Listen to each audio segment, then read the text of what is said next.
So prior to the construction of the new Santa Rita water reclamation facility, the previous plant had a real problem with organic loading. We were seeing high E. coli in the effluent, so much so that it was making it further downstream and becoming a real issue for other users of the Animas River.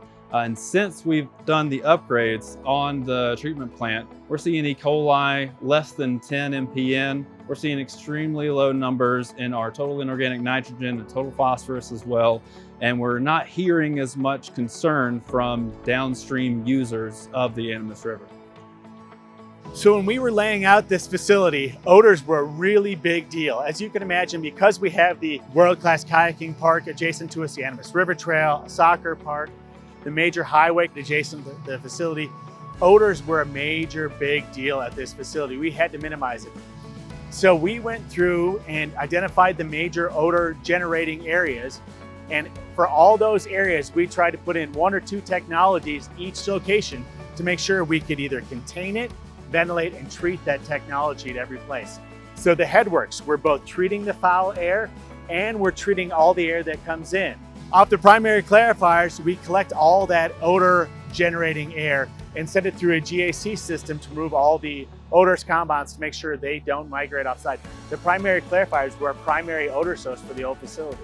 Another requirement the city wanted is their city is very environmentally friendly and green and wanted to minimize power requirements, energy requirements at this facility. So when we were designing this facility and laying it out, we tried to minimize all the power requirements and do everything we could to maintain the best treatment at the lowest power input. So when we looked at designing the secondary process, we came in and fractionated the influent BOD, COD to make sure we had the right requirements necessary to do all the treatment we needed. So we have this custom designed Johannesburg process. It gives the operators the flexibility they need to control various different knobs and buttons to help meet their current effluent requirements, while giving them tools to tweak things should they need to change things midday, midweek to help them meet and maintain those limits. We put in energy efficient high-speed turbo blowers.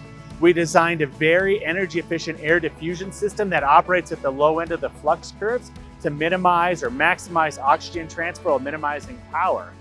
Additionally, we have primary clarifiers where we collect influent raw wastewater or raw sewage, send it to the anaerobic digesters along with our waste product to produce methane.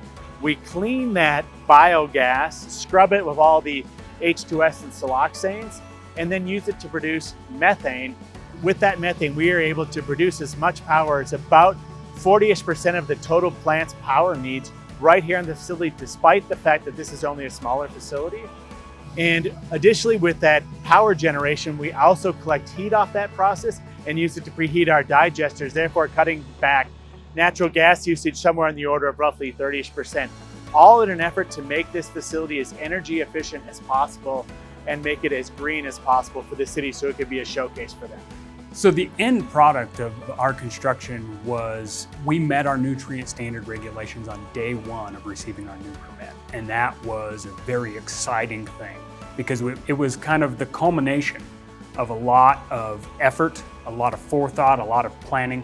The day we got that permit from CDPHE, we were actually exceeding those nutrient regulations in our effluent.